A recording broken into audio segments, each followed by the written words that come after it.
The locals call this Woden's Pool, after the Germanic pagan god who was credited with creating earth, sky, man and woman.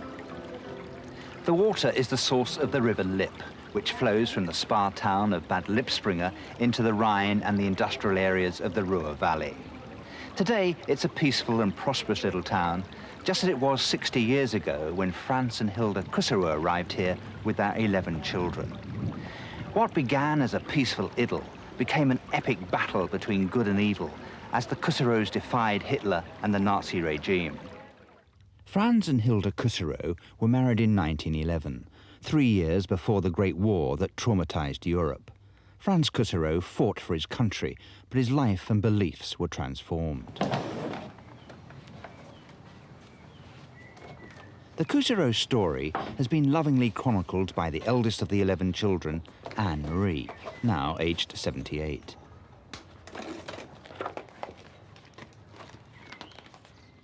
Anne-Marie's parents were born into a comfortably off Protestant environment. But the First World War and a chance meeting with a Jehovah's Witness dramatically changed their lives. Franz, a post office clerk, and Hilda, a former schoolteacher, became full-time missionaries for the International Bible Students Association.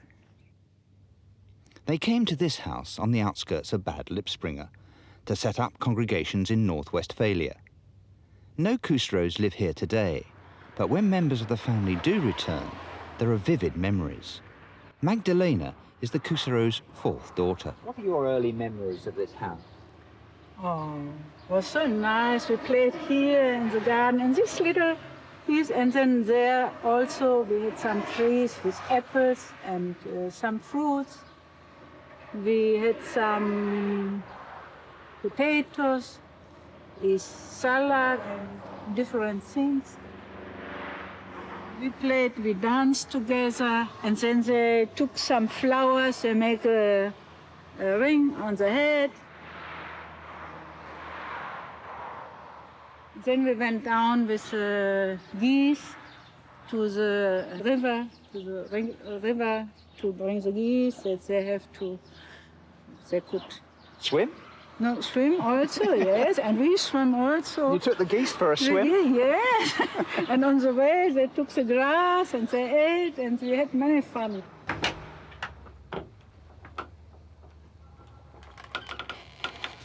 It's a long time since I was here. Not since 1939, I think. The door seemed bigger then. Hans Werner, now 63, was the Kusserows' 10th child. It was a very happy time, especially as I had so many brothers and sisters. Everything was happy until I went to school. That was bad, of course. Every day when children went to school, they thought in advance, what will happen today? What will happen today? I remember many things. I remember how strong we were, how we didn't salute the flag, how we wouldn't say Heil Hitler, and how we acted a bit differently from other pupils. Some days were hard. The teacher was like a devil, and he took my hand. He said, Heil Hitler, and beat me. Weren't you so frightened they would hit you that did you never say Heil Hitler? No, we never said. Because my father said, look, Heil Hitler means the salvation comes from Hitler. As we learn of the Bible, the Heil, the salvation comes by Jesus Christ. The Kusserows' house was known as the Golden Age. A huge sign advertising the Jehovah's Witness magazine was emblazoned in gold letters outside their home. Inside, the parents gave the children their love and their time, and they taught the Bible and music, lessons which would have a lifetime's impact.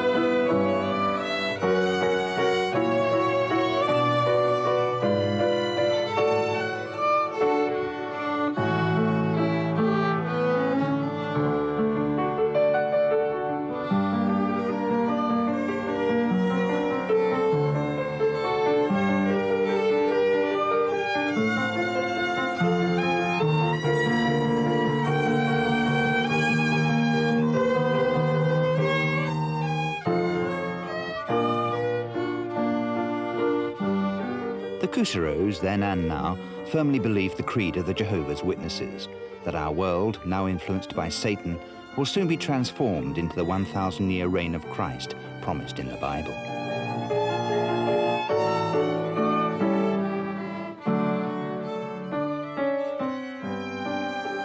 The evil will die, whilst the good and faithful will be physically reborn into paradise.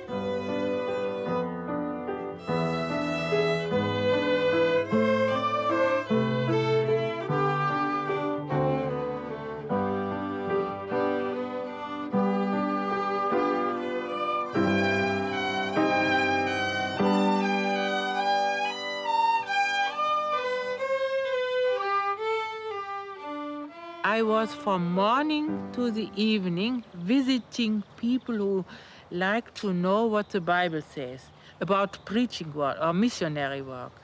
They like to receive me. Much of the literature distributed by the Kuseros came from the Witnesses' headquarters in New York. In Germany, the Witnesses were a very small sect of just 20,000 people, and yet Hitler saw the movement as a rival ideology to the Nazis. So he set out to seize their literature and wreck the organization. So where were the books and the literature? Where was it? Here also, from there. Under the stairs? Yes, there, from there, and also Up here. upstairs. And how many times did the police come to the house? Oh, many, many times. And they hid them here? Hier? Yes. Hier waren die Steine. Hier war Boot. Or under the eaves? Yeah, on the roofs. And then the books here 10 meters lang, hier 10 Meter, und die Bücher rein. Und dann haben wir die Steine reingelegt und Spinnweben rüber getan, hier. Und hier war ein Balken und nochmal ein Balken, muss man ganz vorsichtig gehen. They came, how many times did you say? 18 times. 16, 17, 18 And they always searched in this area? have not found the books. The Nazis weren't easily dissuaded. The Golden Age sign on the Kuseros' house was blacked out. But although the Witnesses had been officially banned, the family maintained their religious activities in secret. She said, Magdalena, you go behind 3-4 meters behind me, you carry the Bible, that I have nothing in my hand. And she spoke with the people. And there were one man, I don't know, was he was a stranger, he didn't belong to Bad Lippspringe. And he denounced us, he called the police. In 1936, the first time my mother was arrested to Paderborn. This was the first time. Franz and Hilda Kusero were among the hundreds of Jehovah's Witnesses arrested by the Gestapo in 1936. They were briefly reunited in 1937 when this last complete family photograph was taken. Later that year, their son Siegfried died in a swimming accident. His death signalled the end of the idyll. By now, most Germans were wallowing in nationalistic pride and revived economic fortune. Communists, gypsies, homosexuals, dissidents, the handicapped, and above all the Jews, were hunted down, even in Bad Lippspringe. Today, the town memorializes its former Jewish residents. Little more than 50 years ago, they were hounding them out and baying for their blood. It seems a long while ago. For the moment, dissidents are tolerated. Jehovah's Witnesses can sell their magazine, The Watchtower, and openly recruit converts. In the 1930s, this street in Paderborn was dominated by the prison, and this is where the Kuseros were jailed. Witnesses began to lose their jobs and pensions. The Gestapo stepped up their surveillance. But the Kuseros' garden was still supplying fresh produce. The 3 youngest members of the family were being well cared for. They were the next target. Ja, das war einer der schwarzen Tage. Ich war zu der Zeit gerade krank. At that time, I was ill and didn't go to school. I was lying in bed here, Plötzlich kam ein Auto vorgefahren, Zivilisten, ich konnte das aus dem Suddenly a Fenster car raussehen. drove up. There seemed to be two civilians in it. I could see them from the window. Kam forsch hier rein und haben uns dann, ich musste aus dem Bett aufstehen, anziehen. They burst in and wanted me to go with them. They hesitated because I was ill, and for appearance's sake took me to a doctor to see if I could be taken away. Ich musste dann mitfahren zum Arzt, rein pro forma, ob ich mitfahren Then they konnte. collected my sister and brother from school, and we left. Meine Schwester und mein Bruder aus der Schule geholt und dann sind wir losgefahren. Denn wir wurden aus der Schule herausgeholt. We were taken from Mein Bruder, der school. war ja krank, My brother, who was ill, was collected from home. Und wir fuhren We gemeinsam were taken mit den by two zwei policemen to the orphanage in Dawston. nach Dorsten in das Erziehungsheim. Ich kann mich natürlich noch gut daran erinnern, wie ich mich... I can still remember how I vomited all over the jacket of one of the policemen. Und hatte Mühe, It took a lot of effort to clean it up once the car stopped. die Jacke wieder reinzubekommen. Hatte also Then the Probleme journey damit. continued to Und dann Dawston ging die and the Fahrt orphanage. weiter nach Dorsten in das Erziehungsheim. Am anderen Morgen mussten wir wieder, das In the morning, he again told us to give the Hitler salute. Haben wir wieder nicht gemacht. And when we refused, Dann hat uns he took us into a mit, room, in, laid us across the table, genommen, and beat us black and blue. grün und blau geschlagen. Das war schlimm, war das. It was bad. Jeden Abend haben wir geduscht. Das heißt, die Heimleiterin... We took a die shower Erzieherin, every evening, die hatte das and when the female head of the house saw us, rausgenommen, she made us bathe separately so that the other children would not see. sehen sollten. Das war It was very bad. When the Second World War began, the two eldest Cousireau daughters, Anne-Marie and Valtraud, escaped surveillance and left to find jobs in Berlin. It was more difficult for their brothers. In December 1939, Wilhelm, after refusing military service, was thrown into jail. Dear parents, brothers and sisters, all of you know how much you mean to me, and I am repeatedly reminded of this every time I look at our family photograph. How harmonious things always were at home. Nonetheless, above all else, we must love God as our Führer Jesus Christ commanded. If we stand up for him, he will reward us. As predominantly Aryan Germans, Jehovah's Witnesses were sometimes allowed the privilege of a Nazi trial. Later, Wilhelm's court-appointed lawyer, Dr. James Rohr, wrote to the family, I had long conversations with your son before his trial and admired his calm confidence of faith. He never wavered, although he was severely pressed from all quarters. He calmly accepted the announcement of the hour of his execution, refusing again to change his mind, that is, to abandon his faith and save his life. On the morning of the execution, I took his hand and said in consolation, Mr. Cousireau, you have been wonderfully strong. Remain strong now. He squeezed my hand and smilingly replied, No, doctor, don't be troubled. I am gaining everlasting life. All this is only a change. He asked me to send you his greetings. He stood upright when facing death and was dead at once. Unable to browbeat the witnesses, the Nazis tried lies and subterfuge. With an elaborate ritual of deceit, they issued certificates and reports declaring that Wilhelm Cousireau had died a hero's death fighting for Hitler and the Third Reich. For some unknown reason, the Nazis allowed the family to collect Wilhelm's body from Münster prison, where he'd been shot. His sister Valtraud helped to arrange the funeral. It shocked me deep, but Wilhelm was true until the death. I have seen the body in the little hall there, and he was in a private suite, and until here, Löcher. The bullet holes? Yeah, holes, and the blood was in the mouth. There was a big funeral with a secret police around, and then with persons in uniform, policemen. And my brother Karl has said some words.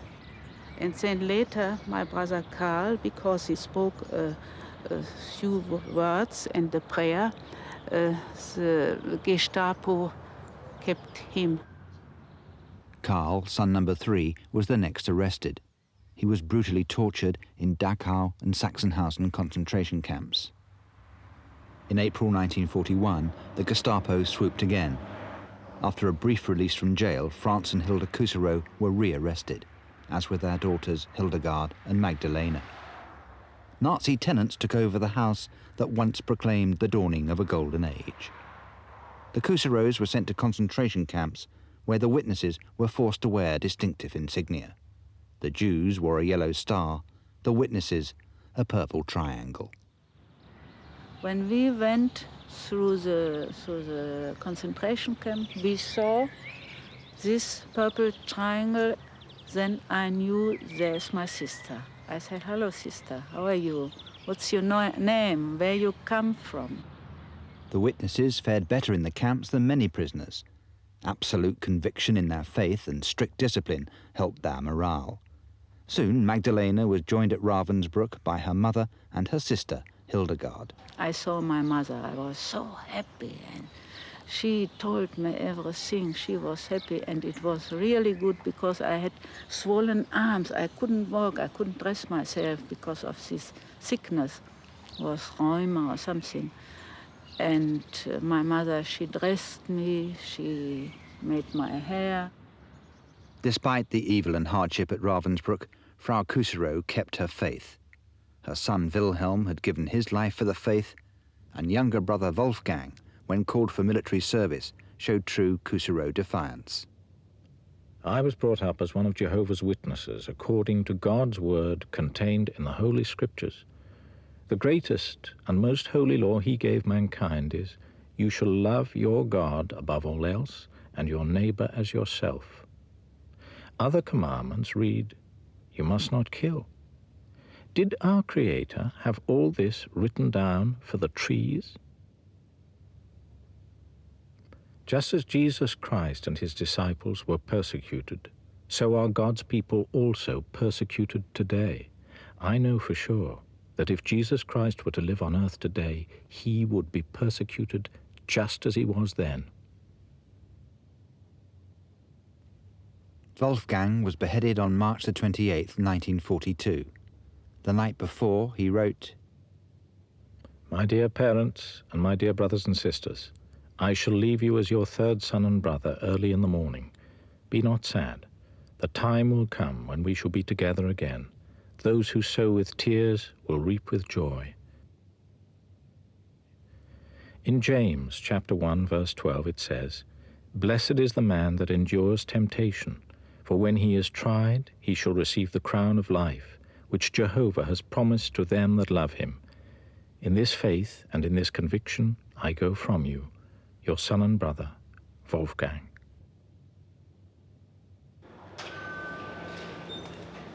By now, Waltraud had returned from Berlin and managed to find work in this florist shop in Paderborn. She was ordered to greet customers with the Heil Hitler salutation. She refused. Oh ja, ich würde gern. After being given 8 days to change her mind, she still refused and was arrested and imprisoned in Paderborn and told to make ammunition. I cannot work for the war. This I cannot work, this for the war. My brother is killed, is shot. My other brother is beheaded. My 3 sisters, little ones, the Gestapo have kept there. And my other brother in concentration camp, my mother in concentration camp, my 2 sisters, and also my father in prison. No, I cannot make that. By 1944, just one member of the Kuserow family was free, Anne-Marie, who was still in Berlin. Every week I had with me in my apartment some persons to have a Bible study. And therefore I was arrested. There must be a person who has observed us. The Nazis had rounded up every single member of the family. Some were dead, and the future for the rest uncertain. Yet they had a lifeline. Unlike all other prisoners, Jehovah's Witnesses could secure their release simply by signing a declaration that they'd abandoned their faith. Of the thousands arrested, only a handful did so.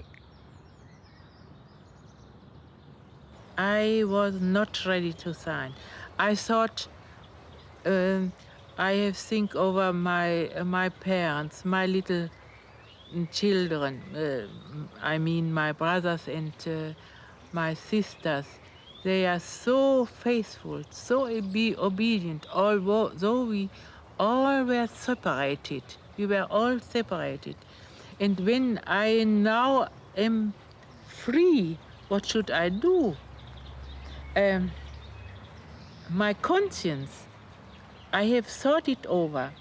It is impossible to be unfaithful. How could I sign that I am not a witness? How could I leave my faith? Never, never, never.